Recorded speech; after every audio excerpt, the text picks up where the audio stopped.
Assalamualaikum warahmatullahi wabarakatuh. Telah sampai kepada saya sebuah video di mana seorang ustaz. Tak apa, saya akan mainkan video tersebut dan kemudian berikan ulasan serta react. Terima kasih diucapkan kepada TV Al-Hijrah untuk potongan video ini. Sambil itu, jemput nikmati pemandangan penerbangan saya memasuki ruang udara Pakistan dan Iran dalam perjalanan ke London Heathrow beberapa minggu lepas.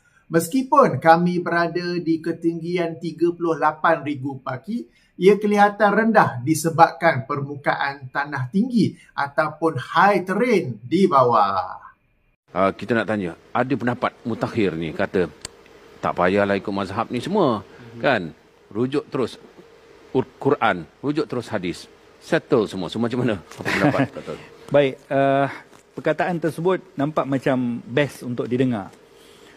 Kerana biasa orang akan sebut, kalau daripada kita mengikut pendapat mazhab, yang namanya mazhab ini kan lahir daripada pendapat para ulama. Jadi itu tidak bebas atau tidak sunyi daripada mungkin ada kesalahan. Lebih baik kita ikut hadis, lebih baik kita ikut Al-Quran. Jadi jawapan pertama yang saya nak sebutkan di sini adalah Al-Quran dan hadis itu pun di zaman Nabi SAW itu tidak sempat untuk ditulis semuanya. Kecuali Al-Quran ditulis tetapi tidak sempat untuk dibukukan. Jadi Quran yang kita pegang hari ini, Mushaf Quran 30 juzuk daripada suratul Fatihah sampai surah An-Nas, itu bukan dihimpunkan di zaman Nabi SAW. Hadis ditulis di zaman Nabi tetapi ditulis oleh para sahabat, ada yang tulis sekian, ada tulis sekian. Dan tadwin ataupun pengumpulan hadis itu bukan berlaku di zaman Nabi SAW. Jadi bila ada yang mengatakan lebih baik kita ikut Quran, lebih baik kita ikut hadis daripada mengikut pendapat mazhab. Saya ingin bertanya satu soalan lah. Soalan mudah, contoh. Kalau abang FBI belajar solat. Jadi kalau ada yang tanya, abang belajar solat di mana? Jadi jawapan yang kita akan jawab apa? Belajar solat di sekolah. Belajar di sekolah. Ustaz ajar. Belajar daripada ustaz. Ustaz tu belajar daripada mana? Dia pun belajar daripada guru dia juga. Daripada pensyarah dia mungkin ataupun daripada sekolah dia mungkin. Jadi demikian, kita pun sebetulnya dalam semua ibadah yang kita lakukan, kita tidak terlepas daripada bergantung dengan ustaz ataupun bergantung dengan guru-guru kita. Dan kenapa begitu? Kerana kita tidak mempunyai keupayaan untuk mengambil hukum terus daripada Quran dan juga daripada hadis. Ada yang mengatakan bahawa daripada kita ikut ulama-ulama, daripada kita ikut mazhab, lebih baik kita ikut hadis. Jadi kita tanyakan, yang dikatakan nak ikut hadis tu, nak ikut hadis mana? Oh, Sahih Imam Al-Bukhari. Imam Bukhari itu muridnya Imam Ahmad bin Hanbal. Imam Ahmad itu murid Imam Syafi'i. Imam Bukhari sendiri bermadhab dengan madhab Imam Syafi'i. Jadi dakwaan untuk kembali mengikut kepada hadis, hadis Sahih Bukhari, hadis Sahih Muslim, daripada kita nak ikut mazhab, sedangkan pengarang hadis Sahih Imam Bukhari, Imam Bukhari itu sendiri bermazhab dengan mazhab Imam Syafi'i. Kerana kemunculan hadis Sahih Bukhari itu adalah selepas daripada zaman keempat-empat mazhab. Jadi kita di dalam solat, baginda Rasulullah perintahkan kepada kita, sallu kama ra'aitumuni usalli. Solatlah kamu seperti mana kamu melihat aku solat. So itu ayat itu Nabi sebutkan kepada sahabat. Sahabat nampak Nabi solat. Kita tak nampak Nabi solat. Maka kita nak ikut solatnya siapa? Ya, solatnya Rasulullah. Daripada mana kita nak belajar solatnya Rasulullah SAW? Daripada apa yang dibahaskan oleh para fuqaha mazhab yang mereka nampak daripada dalil-dalil Quran, dalil-dalil daripada hadis. Kerana kita pun tak mampu untuk keluarkan hukum dan juga semua permasalahan yang kita tahu sekarang ini daripada masalah solatnya, daripada masalah puasanya, zakatnya, hajinya. Kita tak mampu keluarkan perkara tersebut semuanya daripada Quran. Dalam Quran diperintahkan kepada kita, inna salata kanat alal mu'minina kitaban mawquta. Solat itu diwajibkan kepada kita mengikut kepada waktu-waktu yang tertentu. Dalam Quran tak sebut pun ada berapa banyak rakaat solat maghrib. Dalam Quran tak sebut ada solat isyak berapa rakaat. Di dalam hadis ada sebutkan, tetapi semuanya disebutkan di dalam beberapa bab-bab yang berbeza-beza. Sebagai contoh saya bagi tahu, kalau kita mengajak orang ramai, kembalilah kepada hadis supaya kamu lebih selamat untuk mengambil hukum daripada, kita ambil daripada para fuqaha imam mazhab, kita ambil kitab hadis yang paling sahih, yang tak ada khilaf. Sahih Imam Al-Bukhari. bawa terjemahan Sahih Al-Imam Al-Bukhari kepada satu orang.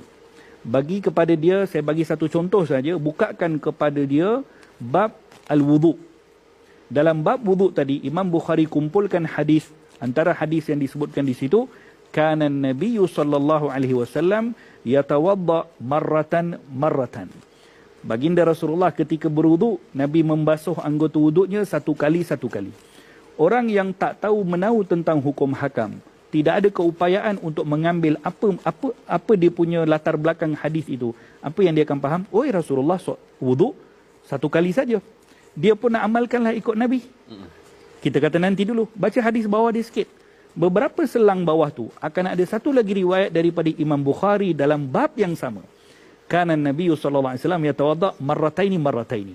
Nabi kita ketika berwudu akan basuh anggota wudunya dua kali. Kawan tadi yang bahasa terjemahan sudah jam. Ini nak ikut Nabi wuduk satu kali ke nak ikut Nabi wuduk dua kali? Kita katakan nanti dulu, jangan jam dulu. Baca lagi bawah. Di bawah lagi akan jumpa hadis kana Nabi yatawadda 3 marrat. Nabi kita ketika berwuduk akan basuh anggota wuduknya 3 kali. So dengan membaca terjemahan hadis ini, kalau kita berikan kepada satu orang, kira-kira dari sudut apa yang dia nak ikut Rasulullah untuk berwuduk? Adakah dia nak ikut wuduknya sekali? Atau adakah nak ikut wuduk 2 kali? Atau adakah nak ikut wuduknya 3 kali? Ketiga-tiga itu dilakukan oleh Nabi. Jadi di situ tidak ada panduan kepada seseorang untuk mengambil di mana satu nak ikut. Bila kita kembali kepada kitab-kitab fiqh para ulama mazhab, maka kita akan dapati mereka-mereka yang sudah mengetahui semua selok-belok hadis tersebut. Mereka sudah daripada mereka yang sudah menghafal lebih daripada 1 juta hadis. Kita baru hafal innamal a'malu binniyat. Ini Imam Ahmad bin Hanbal, kata Ibnu Khaldun dalam kitabnya, Imam Ahmad bin Hanbal hafal lebih daripada 1 juta hadis. Allah. Kemudian Imam Ahmad tu sendiri dalam satu kata-kata sebut, "Idza wajadtu mas'alatan falam ajri fihi hadisan fa ufti biqauli Syafi'i." Aku yang hafal 1 juta hadis, kata Imam Ahmad, kalau ada satu masalah yang aku tak jumpa penyelesaiannya dalam hadis, aku akan berfatwa dengan fatwa Imam Syafi'i. Jadi permasalahan wuduk tadi, kalau kita kembali dalam bab fiqh, kitab fiqh, di situ kita akan dapati penyelesaian. Nabi berwuduk sekali itu sebab keadaan itu kurang air. Nabi berwuduk 2 kali kerana keadaan itu ketika musafir.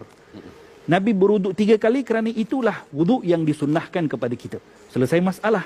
Jadi kalau kita berikan hadis, berikan Al-Quran kepada umat, maka akan berlaku masalah kerana kita tidak punyai kemampuan untuk mengambil hukum daripada Quran dan daripada hadis. Masya Allah. Menarik ya. Baik, ulasan pertama, jika kita perhatikan bagaimana Ustaz memulakan jawapannya, yakni dengan sejarah penulisan Al-Quran, sejarah penulisan hadis dan dari mana kita belajar solat.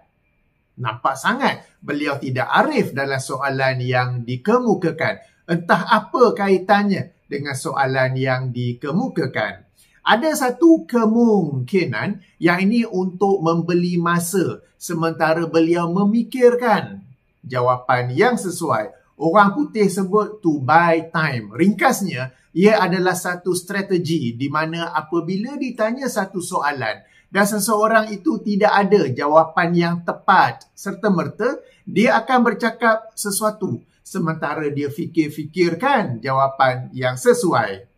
Jika saya yang ditanya soalan seumpama, maka saya akan minta pencerahan terlebih dahulu. Yang ini benarkah mutaakhir ini ada orang yang hendak rujuk terus kepada Al-Quran dan hadis dengan menolak mazhab? Jika ada, siapakah orangnya? Minta jemput ke studio atau sekurang-kurangnya jemput secara online agar kita dapat tahu bahawa di sana benar-benar wujud orang sedemikian. Bimbang ia adalah salah faham semata-mata. Ulasan kedua, para penonton yang dirahmati Allah sekalian, ketahuilah bahawa apabila para pencinta ilmu, para pencinta sunnah dan para salafiyah berkata kami merujuk kepada Al-Quran dan hadis, maksudnya bukanlah merujuk secara terus kepada mushaf Al-Quran mahupun kitab-kitab hadis. Akan tetapi, maksudnya ialah kami merujuk kepada pendapat yang memiliki dalil Al-Quran dan atau hadis di sebaliknya. Kemudian berpegang dan beramal dengan pendapat tersebut. Yang menyampaikan pendapat itu dengan dalil-dalilnya ialah para ulama, para sarjana, ustaz, ustazah atau mana-mana agamawan. Izinkan saya beri beberapa contoh. Contoh pertama, katakanlah hari ini kita dengar kuliah maghrib di masjid. Penceramah jemputan menyampaikan satu topik lengkap dengan dalil-dalil Al-Quran dan hadis. Esoknya pula, di masjid yang sama, penceramah yang berbeza menyampaikan satu topik tanpa dalil-dalil Al-Quran dan hadis. Kedua-dua penceramah ini bermazhab Asy-Syafi'i. Namun, antara dua penceramah itu yang manakah yang menjadi pilihan kita? Sudah tentu yang pertama. Contoh kedua, kita mendengar kuliah agama di YouTube. Sama juga Ustaz A menyampaikan satu topik lengkap dengan dalil-dalil Al-Quran dan hadis. Ustaz B pula menyampaikan satu topik tanpa dalil-dalil Al-Quran dan hadis. Ustaz manakah yang menjadi pilihan kita? Sudah tentu Ustaz A. Contoh ketiga, berlaku khilaf dalam satu isu. Para ulama mazhab A berpendapat sekian-sekian dengan dalil sekian-sekian. Para ulama mazhab B berpendapat sekian-sekian dengan dalil sekian-sekian. Kita dengar atau baca kedua-dua dalil lalu mengikut pendapat yang paling tepat atau paling kuat di antara kedua-duanya. Kita ikut bukan kerana mazhab tetapi kerana dalil dan hujah mereka. Dan kita juga mengetahui dalil-dalil itu bukan dengan membuka Al-Quran atau kitab-kitab hadis secara sendiri, tetapi dengan merujuk apakah dalil, apakah hujah para ulama dalam mazhab yang berpendapat sedemikian. Berdasarkan 3 contoh di atas, merujuk kepada Al-Quran dan hadis bukan bererti membuka sendiri mushaf Al-Quran. Bukan bererti membuka sendiri kitab hadis. Sebaliknya, merujuk kepada pendapat yang berdalilkan Al-Quran dan hadis. Atau merujuk kepada agamawan yang mengupas sesuatu topik berdasarkan Al-Quran dan hadis. Bahkan, dalam potongan video yang kita dengar tadi, ada satu contoh yang sangat baik tentang merujuk kepada pendapat yang berdalilkan Al-Quran dan hadis. Atau merujuk kepada agamawan yang mengupas sesuatu topik berdasarkan Al-Quran dan hadis. Nanti saya jelaskan ya, insya-Allah. Ulasan ketiga, apabila dikatakan tolak mazhab, yang dimaksudkan ialah tidak membataskan diri kepada satu mazhab. Bukan tiada mazhab langsung. Contohnya, kita di Malaysia mendakwa bermazhab akidah Al-Asy'ariyah. Namun, ini tidaklah bererti kita wajib membataskan diri kepada mazhab akidah Al-Asy'ariyah. Boleh saja mengkaji mazhab akidah As-Salafiyah dan jika mendapati ia baik secara keseluruhan atau sebahagian atau lebih tepat, lebih kuat atau selari dengan fitrah manusia yang sehat, boleh-boleh saja beralih kepada mazhab akidah As-Salafiyah. Demikian juga kita di Malaysia mendakwa bermazhab fiqh Asy-Syafi'i. Namun ini tidak bererti kita wajib mengikuti mazhab fiqh Asy-Syafi'i dalam semua perkara. Boleh saja mengkaji mazhab fiqh yang lain seperti mazhab Hanafi, Maliki dan Hanbali. Dan jika didapati ada isu yang dalam mazhab lain memiliki dalil dan atau penghujahan yang lebih kuat, lebih tepat atau lebih selari dengan fiqh semasa, beralih kepada mazhab tersebut dalam isu itu. Dan perkara ini sebenarnya sudah banyak pun berlaku dalam pelbagai isu yang kita sebenarnya mengikuti pandangan mazhab yang lain selain daripada mazhab Asy-Syafi'i. Justru apabila dikatakan menolak mazhab, ia bukan bererti menolak semua mazhab secara total. Sebaliknya, menolak untuk memenjarakan diri dalam satu mazhab. Jika ada orang yang memilih untuk memenjarakan dirinya dalam penjara, dalam satu mazhab, dipersilakan. Akan tetapi, walau bagaimanapun, namun begitu, jangan paksa orang lain sama-sama masuk penjara dan duduk dengan satu mazhab sahaja. Ulasan keempat. Ustaz menyatakan bahawa Imam Al-Bukhari rahimahullah bermazhab Asy-Syafi'i. Ini adalah dakwaan yang biasa kita dengar. Yang benar, Imam Al-Bukhari memiliki mazhabnya yang tersendiri dan pendapat-pendapat beliau boleh kita ketahui daripada judul-judul yang beliau letak bagi hadis-hadis dalam kitab sahihnya. Dakwaan seperti ini adalah satu kelaziman daripada mereka yang fanatik mazhab. Setiap mazhab akan mendakwa sekian-sekian tokoh hadis mengikuti mazhab mereka. Ia tidak terhad kepada Imam Al-Bukhari saja, ia tidak terhad kepada mazhab Asy-Syafi'i sahaja. Dalam kotak description, saya sertakan link video Ustaz Dr. Rozaimi yang membantah dakwaan Imam Al-Bukhari bermazhab Asy-Syafi'i. Yang benar, beliau memiliki mazhabnya yang tersendiri. Ulasan kelima, Ustaz menyebut tentang hadis dalam Sahih Al-Bukhari bahawa Rasulullah sallallahu alaihi wasallam berwuduk dengan sekali basuhan. Saya katakan betul. Sila rujuk Sahih Al-Bukhari hadis nombor 153 atau penomboran lain hadis nombor 157. Setelah menyebut hadis itu, Ustaz memberikan contoh seseorang yang tidak tahu menahu tentang hukum hakam, tiada keupayaan mengetahui latar belakang hadis, membaca terjemahan hadis itu, lalu terus mengamalkannya kerana hendak ikut Nabi.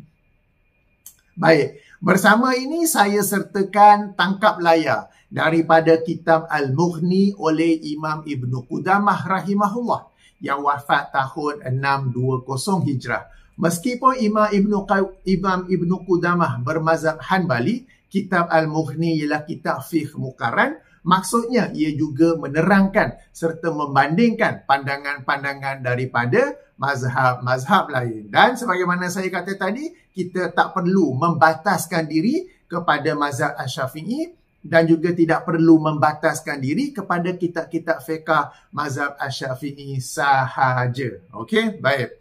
Saya rujuk edisi tahqiq Syekh Dr. Abdullah bin Abdul Muhsin At-Turki daripada Perisian Maktabah Syamilah. Jilid 1, muka surat 192 dan 193. Kita nampak di situ permasalahan nombor 31. Ya. Qala. Qala ni siapa pula? Qala di sini merujuk kepada perkataan Al-Imam Abul Qasim Umar bin Al-Husain Al-Khiraqi rahimahullah yang wafat tahun 334 Hijrah. Okey, sedikit latar belakang tentang kitab Al-Mughni ini. Asalnya Imam Al-Khiraqi menulis kitab Al-Mukhtasar yang merupakan himpunan serta ringkasan fiqh mazhab Hanbali. Ia kemudiannya disyarah oleh Imam Ibn Qudamah menjadi sebuah kitab besar berjudul Al-Mughni. Okey, ayo sama-sama kita baca dan terjemah ya apa yang ada daripada kitab ini. Qala, berkata Imam Abul Qasim, wal wudu'u marratan yujza'u wassalasu afdalu. Maksudnya, dan wudu' itu sekali-sekali sudah pun mencukupi, sementara 3 kali adalah lebih afdal. Okey, itu kata-kata Imam Al-Khiraqi. Kemudian disyarah pula oleh Imam Ibn Qudamah di bawah itu, haza qawlu aksari ahli ilmi illa anna malikan lam yuwaqqit marratan wala salasan qala innama qala. Tak apa, itu muka surat seterusnya. Saya baca terjemah dulu yang awal tu ya. Haza qawlu aksari ahli ilmi. Ini adalah pendapat kebanyakan para ahli ilmu. Apakah pendapat itu? Bahawa wudu itu cukup sekali-sekali. Sementara kalau dibuat 3 kali, kalau dibasuh 3 kali, ia adalah satu keutamaan. Ia adalah lebih afdal. Ini adalah pandangan kebanyakan ataupun majoriti ahli ilmu. Yang berbeza pandangan siapa? Illa anna malikan, kecuali Imam Malik, lam yuwaqqit marratan wala salasan, di mana beliau tidak menentukan batasan nak basuh sekali ke 3 kali, maknanya he leaves it open. Qala, berkata Imam Malik, innama qala, muka surat seterusnya, Allahu Ta'ala, sesungguhnya Allah Subhanahu Wa Ta'ala hanyalah berfirman, faghsilu wujuhakum, maka basuhlah muka kalian. atau muka kamu. Berarti bila wuduk basuh, tak kisah sekali ke dua kali ke basuh. Ini pandangan yang berbeza daripada majoriti tadi. Kemudian ada pula pandangan lain, wa qala al-Auza'i wa Sa'id bin Abdul Aziz, al-wudu'u salasan illa ghaslar rijulaini fa innahu yunqihima. Maksudnya, ya, ada lagi pandangan yang berbeza, yang ini pandangan Imam Al-Auza'i dan Sa'id bin Abdul Aziz. Wuduk itu 3 kali. Maknanya basuhan wuduk itu 3 kali, kecuali apabila membasuh kedua-dua kaki, maka sesungguhnya cukup dengan basuhan ia merangkumi kedua-duanya. Tak payah nak kena kira 3 kali. Jadi, ringkasnya, secara umumnya majoriti para ulama berpandangan wuduk sekali sudah mencukupi, sudah sah. Adapun lebih daripada tu, ia adalah lebih afdal. Yang berbeza pandangan dengan majoriti ini, 3 orang saja. Pertama, Imam Malik yang tidak menentukan, tidak membataskan nak sekali ke, 2 kali ke, 3 kali. Asalkan basuh, okey. Dan juga lagi 2 orang, yakni Imam Al-Auza'i dan Imam Sa'id bin Abdul Aziz, di mana mereka berkata membasuh anggota wuduk itu 3 kali, kecuali apabila membasuh kedua-dua kaki, basuh saja, ya. Okey, sekarang ini apakah dalil jumhur yang berkata membasuh sekali itu sudah pun mencukupi? Kita sambung baca. Wa qad ruwiya an Ibni Abbasin qala tawadda'a an-nabiyyu sallallahu alaihi wasallam marratan rawahul Bukhari. Dan telah diriwayatkan daripada Ibnu Abbas radhiyallahu anhuma bahawa Rasulullah sallallahu alaihi wasallam berwudu dengan basuhan sekali-sekali. Riwayat Imam Al-Bukhari, riwayat yang disebut sendiri oleh Ustaz dalam potongan video tadi. Okey, jadi jelas mengikut pendapat jumhur bahawa mencukupi, lagi sah berwuduk dengan sekali basuhan sahaja. Cuma yang lebih utama, lebih afdal ialah 3 kali. Daripada nukilan ini jelas bahawa Ustaz jahil tentang pendapat jumhur yang membolehkan basuhan sekali-sekali sahaja. Sehingga beliau menjadikannya sebagai contoh bagi menyindir orang yang membaca terjemahan Sahih Al-Bukhari lalu ingin mengamalkan satu hadis itu. Padahal tiada apa-apa masalah dengan seseorang yang membaca terjemahan hadis Sahih Al-Bukhari yang dimasukkan itu lalu mengamalkannya. Yang ini apa dia? Berwuduk dengan sekali basuhan sahaja ke atas semua anggota wuduk. Dia nak jadikan itu sebagai satu contoh sindiran. Padahal daripada contoh itu nampak kejahilan dirinya sendiri. Lepas tu yang nak sebut terjemahan tu apa hal? Kenapa nak sebut terjemahan? Macam ada... Okey, tak apa. Okay.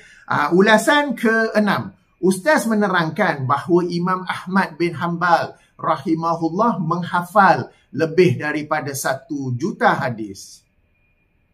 Para penonton yang dirahmati Allah sekalian, apabila kita membaca riwayat yang menerangkan bahawa para imam hadis telah menghafal ratusan ribu hadis atau 1 juta hadis, ketahuilah bahawa yang dimaksudkan ialah jalan-jalan periwayatan hadis. Ia bukanlah ratusan ribu atau jutaan teks hadis, matan hadis yang setiapnya berbeza antara satu sama lain. Kemudian menjadi tanggungjawab seorang ahli ilmu untuk menerangkan perkara ini kepada masyarakat. Jika tidak, ia akan menimbulkan persoalan. Umpama, jika Musnad Ahmad ada lebih kurang 30,000 hadis, apa jadi dengan baki 970,000 buah hadis? Adakah Imam Ahmad menyembunyikan kebanyakan hadis yang dihafalnya? Maka akan datanglah puak sufi batiniah yang mendakwa ada hadis-hadis tentang keyakinan dan amalan tertentu yang sebenarnya tidak dimasukkan dalam kitab hadis. Akan datanglah puak syiah yang mendakwa ada hadis-hadis tentang kepimpinan Ahlul Bait yang sengaja tidak dimasukkan dalam kitab-kitab hadis. Akan datanglah golongan anti hadis dan musuh-musuh Islam yang berkata, tengok, ada 970,000 buah hadis palsu pada zaman awal Islam. Imam Ahmad tidak memasukkannya dalam kitab musnadnya sebab ia adalah hadis palsu. membuktikan betapa teruknya keadaan umat Islam pada kurun-kurun awal selepas kewafatan Rasulullah. Dan macam-macam lagi salah faham serta prasangka. Justru sekali lagi saya katakan tidak patut bagi seorang ustaz mengemukakan riwayat-riwayat seumpama ini, melainkan dijelaskan bahawa yang dimaksudkan ialah jalan-jalan periwayatan hadis dan bukannya bilangan matan hadis yang berbeza-beza. Ulasan ketujuh, ustaz mendakwa bahawa dalam kitab-kitab fiqh Nabi berwuduk sekali sebab keadaan kurang air. Nabi berwuduk 2 kali sebab keadaan itu ketika musafir. Nabi berwuduk 3 kali kerana itulah wuduk yang disunnahkan kepada kita. Selesai masalah. Saya berkata, ia tidak menyelesaikan masalah, sebaliknya menambah masalah. Dalam sebuah hadis yang dikeluarkan oleh Imam Ibnu Majah dalam sunannya, hadis nombor 414 atau penomboran lain, hadis nombor 420, diriwayatkan sebagaimana tangkap layar ya, an Ubay bin Ka'ab radhiyallahu anhu anna Rasulullah sallallahu alaihi wasallam da'a bima'in. Okey, Ubay bin Ka'ab menerangkan bahawasanya Rasulullah sallallahu alaihi wasallam meminta air. Fatawadda'a marratan, maka baginda berwuduk sekali-sekali. Faqala, lalu baginda bersabda, haza wazifatul wudu'i, maka inilah yang mencukupi ataupun inilah yang wajib dalam berwuduk. Au qala, atau baginda bersabda, wudu'un man lam yatawadda'hu lam yaqbalillahu lahu salatan. Wuduk yang sesiapa yang tidak berwuduk dengannya, Allah SWT tidak akan menerima daripadanya solatnya. Menunjukkan apa? Ini yang paling minimum. Sesiapa yang tidak berwuduk dengannya, Allah tidak menerima solatnya. Sesiapa yang berwuduk dengannya, yang ini sekali basuhan, Allah menerima solatnya. Summa tawadda'a marrataini. Kemudian baginda berwuduk lagi 2 kali. 2 kali basuhan maksudnya. Summa qala, kemudian baginda bersabda, haza wudu'un man tawadda'ahu a'tahu Allahu kiflaini minal ajri. Inilah wuduk sesiapa yang berwuduk dengannya, Allah SWT akan mengurniakan kepada dia 2 kali pahala ataupun 2 kali ganjaran. Summa tawadda'a salasan. Kemudian baginda berwuduk lagi dengan 3 kali basuhan. Faqala, lalu baginda bersabda, haza wudu'i wudu'ul mursalina min qabli. Inilah wudukku dan wuduk para rasul daripada sebelumku. Okey, ini hadisnya ya. Hadis ini okey, dari sudut darjatnya ia memiliki kelemahan di dalam sanadnya. Namun ia memiliki beberapa jalan periwayatan yang lain daripada para sahabat yang lain. Justru Syekh Al-Albani rahimahullah dalam silsilatul ahadis as-sahihah hadis nombor 261 berkata bahawa ia dapat dinaikkan ke darjat hasan jika tidak ke darjat sahih.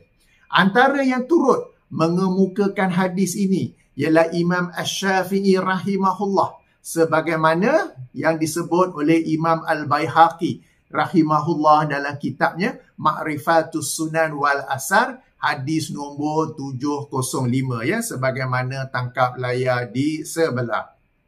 Okey, qala Asy-Syafi'i fi riwayati Harmalah. Okey, berkata Imam Asy-Syafi'i dalam riwayat Harmalah. Harmalah ni siapa pula? Harmalah ni nama penuhnya ialah Harmalah bin Yahya bin Abdullah At-Tujubi, salah seorang anak murid utama Imam Asy-Syafi'i, khasnya dalam meriwayatkan pendapat yang baru, yakni qaul jadid. Beliau lahir tahun 166 Hijrah, meninggal dunia tahun 243 Hijrah. Selain itu Harmalah juga adalah seorang ahli hadis. Jadi bila ia sesuatu pandangan Imam Asy-Syafi'i dibawa oleh Harmalah, kita tahu ia adalah qaul jadid dan bukannya qaul qadim.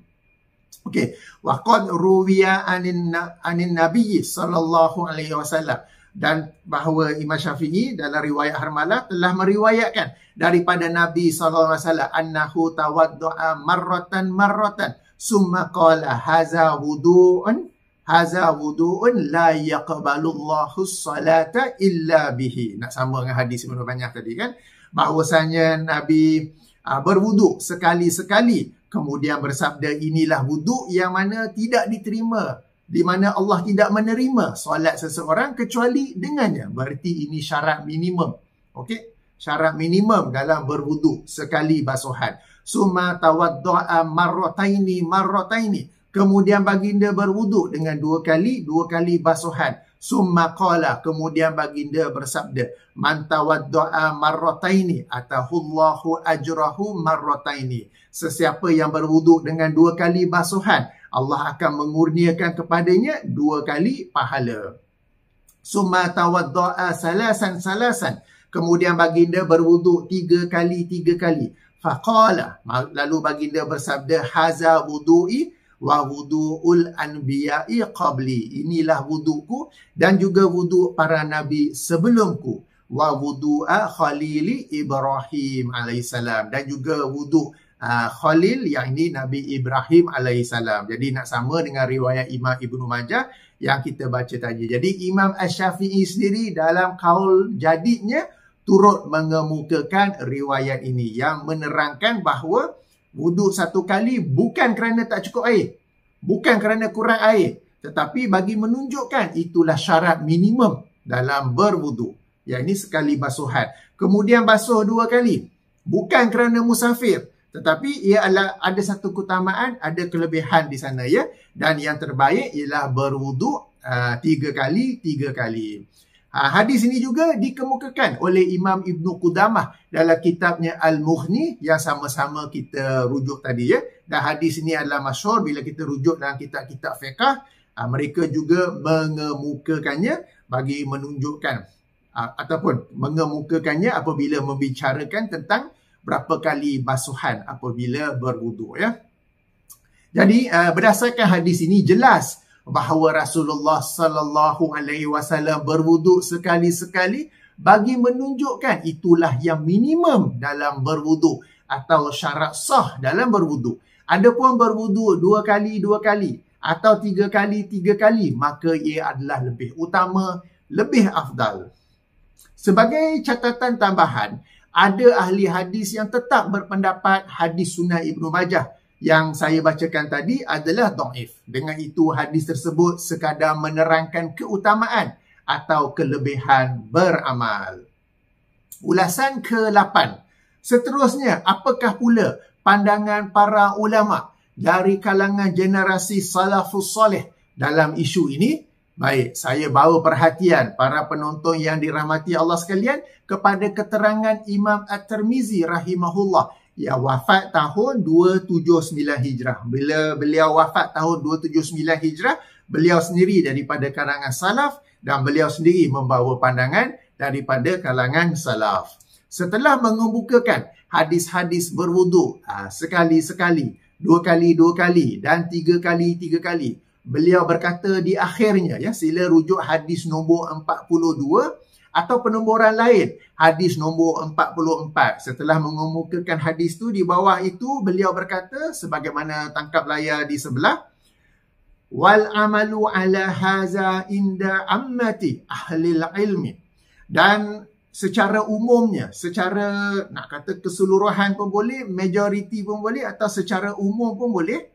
Okey, dan secara umumnya para ahli ilmu beramal bahawasanya beramal annal wudu'a yujzi'u marratan, bahawasanya wuduk itu cukup dengan sekali-sekali. Wa marrataini afdalu, sementara membasuh dua kali adalah lebih afdal. Wa afdaluhu salasun, sementara yang paling afdal ialah 3 kali basuhan. Wa laisa ba'dahu syai'un, sementara lebih daripada tu dah tak kira lagi dah ya. Wa qala Ibnul Mubarak, yang ini Abdullah Ibnu Mubarak, la amanu iza zada fil wudu'i ala salasi an ya'sam. Bermaksud tidaklah aman seseorang itu apabila dia menambah dalam wuduknya lebih daripada 3 kali, melainkan dosa. Okay? Dia tidak aman daripada dosa apabila seseorang itu menambah di atas wuduknya 3 kali. Maknanya saja basuh 4 kali, 5 kali. Ya. Ini satu cara hikmah untuk berkata salah lah dah tu ataupun berdosa. Ya. Maknanya tidak aman daripada berdosa apabila seseorang itu menambah dalam wuduknya di atas ataupun lebih 3 kali basuhan. Waqala Ahmad. Yang ini Imam Ahmad bin Hanbal. Dan Ishaq. Ishaq ni ada 2 cara sebutan. Ishaq bin Rahawih atau Ishaq bin Rahuyah. Ya. Beliau ini seorang ahli hadis dan juga guru kepada para imam hadis. La yazidu ala salasi illa rajulun mubtalan. Tidaklah menambah di atas 3 kali melainkan orang yang ditimpa penyakit was-was. Okey, jadi ini daripada pandangan tokoh-tokoh generasi salafus soleh. Secara umumnya semuanya berpandangan bahawa wuduk sekali sudah pun cukup. Wa marrataini afdal. 2 kali lebih afdal. Wa afdaluhu. Dan yang paling afdal 3 kali. Tak ada kaitan dengan kurang air, lebih air. Tak ada kaitan musafir ataupun tidak musafir. 2 kali, 3 kali itu ialah keutamaan. Ya. Baik. Ulasan ke berapa dah ni? Ke-9 ya. Okey, baik. Saya sudah kemukakan bukti daripada hadis Rasulullah sallallahu alaihi wasallam, pendapat para imam salafus soleh yang baru kita baca daripada Sunan Tirmizi dan penjelasan daripada Imam Ibnu Qudamah bahawa majoriti kebanyakan ahli ilmu ataupun jumhur ulama mengatakan wuduk dengan sekali basuhan adalah mencukupi dan ia adalah sah. Ia merupakan syarat minimum berwuduk. Adapun wuduk dengan 2 kali atau 3 kali basuhan, maka ia adalah lebih utama, lebih afdal. Sekarang kita ada masalah. Penjelasan ustaz tidak menyelesaikan masalah, sebaliknya menimbulkan masalah. Saya nak tanya, daripada kitab-kitab fiqh manakah ustaz menukil pendapat bahawa wuduk dengan sekali basuhan adalah dalam keadaan kekurangan air, sementara wuduk dengan 2 kali basuhan adalah dalam keadaan musafir? Ustaz menyebut kitab-kitab, berarti ia lebih daripada 1. Maka saya minta ustaz kemukakan bukti paling kurang 3 kitab fiqh yang muktabar yang menyatakan bahawa wuduk dengan sekali basuhan adalah dalam keadaan kekurangan air, sementara wuduk dengan 2 kali basuhan adalah dalam keadaan musafir. Saya bimbang jika ustaz gagal mengemukakan bukti yang jelas, maka ustaz telah berdusta di hadapan sekian ramai penonton TV. Harapnya tidak, maka saya dan ramai lain menunggu pembuktian ustaz. Ulasan ke-10. Dalam ulasan kedua tadi, saya katakan bahawa dalam potongan video yang kita sama-sama tonton tadi, ada satu contoh terbaik tentang apa yang dimaksudkan dengan kita merujuk kepada Al-Quran dan hadis. Okay. Baik, saya jelaskan contoh tersebut ya. Kita sekarang berhadapan dengan 2 pendapat.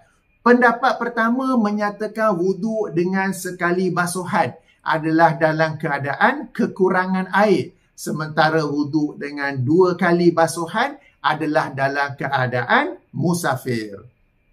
Pendapat kedua menyatakan wuduk dengan sekali basuhan adalah mencukupi dan ia adalah sah. Ia merupakan syarat minimum berwuduk.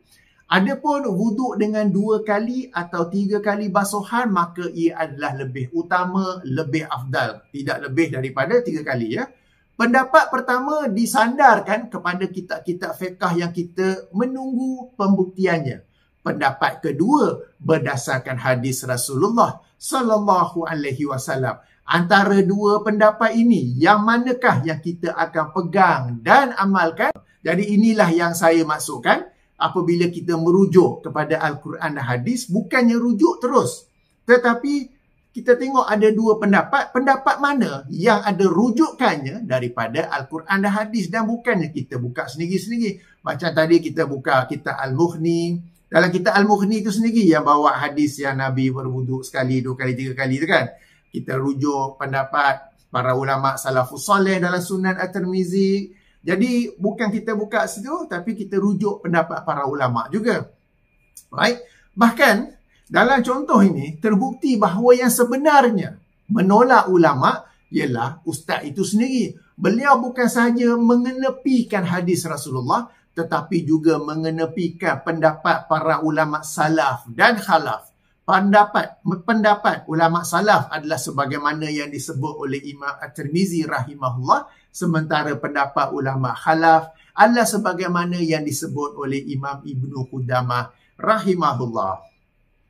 Pun begitu, untuk bersikap adil, kita bagi ruang dan peluang kepada ustaz membuktikan bahawa dalam kitab-kitab fiqh, plural ya, kitab-kitab fiqh diberikan penjelasan sebagaimana yang ustaz jelaskan dalam potongan video tadi ya. Kemudian seandainya benar ada, kita juga minta ustaz jelaskan. So sekarang ni macam mana ni antara hadis Rasulullah dengan penjelasan dalam kitab fiqh tu? Antara pendapat para ulama yang disebut oleh Imam At-Tirmizi, yang disebut oleh Imam Ibnu Qudamah dengan pendapat dalam kitab fiqh tu. Macam ada pertentangan kan? So bagaimana untuk menghilangkan pertentangan tersebut? Barulah selesai masalah ya. Baik, ulasan ke-11 dan yang terakhir. Sebagai catatan tambahan, pertama, wuduk dengan sekali basuhan adalah dibolehkan dan adalah sah meskipun bukan dalam keadaan kekurangan air. Misalnya orang yang mengambil wuduk ketika cuaca amat sejuk atau winter, terketar-ketar nak sentuh air kan. Air ada banyak, tapi disebabkan sejuk, terketar-ketar. Ataupun ketika cuaca amat panas, sama apabila di Timur Tengah katakan, bila sama boleh sampai ke 49 darjah Celsius, dia tak sampai 50. Sebab di sebahagian negara, bila suhu sampai 50 akan jadi public holiday. Jadi suhu tu selalu 49 je kan. Bila buka pipe nak ambil wuduk, panasnya kan. Di mana akhir air terasa panas. Air ada banyak tapi panas sangat. Ketika terlewat sampai ke masjid dan solat berjemaah sudah dimulakan dan baru nak ambil wuduk kan. Jadi air ada banyak. Tapi kita nak, alamak aku terlambat dah solat berjemaah kan. Jadi dia nak cepat misalnya. Dan apabila berwuduk dalam kapal terbang, maka boleh berwuduk sekali-sekali meskipun air ada banyak. Tetapi berwuduk sekali-sekali kerana ada banyak cabaran-cabaran lain ataupun pertimbangan-pertimbangan lain. Catatan kedua, berwuduk dengan sekali atau 2 kali atau 3 kali basuhan semuanya adalah sunnah Rasulullah sallallahu alaihi wasallam. Cuma basuhan 3 kali lebih kerap baginda lakukan dan adalah lebih utama. Ketiga, lebih kerap tu tadi dalam Sunan At-Tirmizi saya tak tunjuk tadi, yang kita baca pendapat para ulama kan. Di atas tu Imam At-Tirmizi dia kemukakan bahawa yang lebih kerap yang diriwayatkan oleh lebih ramai sahabat ialah 3 kali basuhan ya. Sunan At-Tirmizi ni saya memang suka sebab beliau menerangkan riwayat-riwayat dan kemudian bagaimana para ulama zaman salafus soleh mengamalkan hadis tu, baik hadis akidah ataupun hadis yang berkaitan dengan fiqh. Okey, hadis akidah menarik penjelasan ataupun keyakinan para ulama salafus soleh hadis akidah. Jadi kita akan tahu ahli sunnah wal jamaah yang sebenar-benarnya zaman salafus soleh, bagaimana akidah mereka tentang hadis-hadis yang menerangkan sifat-sifat Allah. Okey, ketiga, apabila mengusap kepala, maka yang sunnah ialah sekali usapan sahaja. Yang ini ke belakang dan ke depan. Tidaklah lebih utama atau lebih afdal melakukan 2 kali atau 3 kali usapan. Kerana sunnah yang sahih menunjukkan sekali usapan sahaja. Ada riwayat yang menunjukkan 2 kali usapan. Namun itu bermaksud sekali ke belakang, sekali ke depan. Maknanya bila perawi itu kira 2, dia 1 kali belakang, 1 kali depan. Okey. Tapi kalau yang sahih tu, ia kira 1 kali usapan lah. Ke belakang, depan. Kemudian baginda terus sambung ke membersihkan ataupun sambung ke telinga ya. Alright. Jadi semuanya boleh 1, 2, 3 tetapi kepala sekali saja. Baik, demikianlah ulasan react dan mungkin juga kritikan saya. Moga-moga Allah mengurniakan, menemukan kita dengan para agamawan yang bukan sahaja berilmu tetapi jujur dan adil dengan ilmunya. Antara sikap jujur kalau tak tahu, cakap tak tahu. Tak payah nak ulas, tak payah nak jawab. Ini jawab, bagi jawapan, bagi contoh yang akhirnya kena kepada diri sendiri. Saya tutup dengan subhanakallahumma wa bihamdika asyhadu an la ilaha illa anta astaghfiruka wa atubu ilaika. Assalamualaikum warahmatullahi wabarakatuh.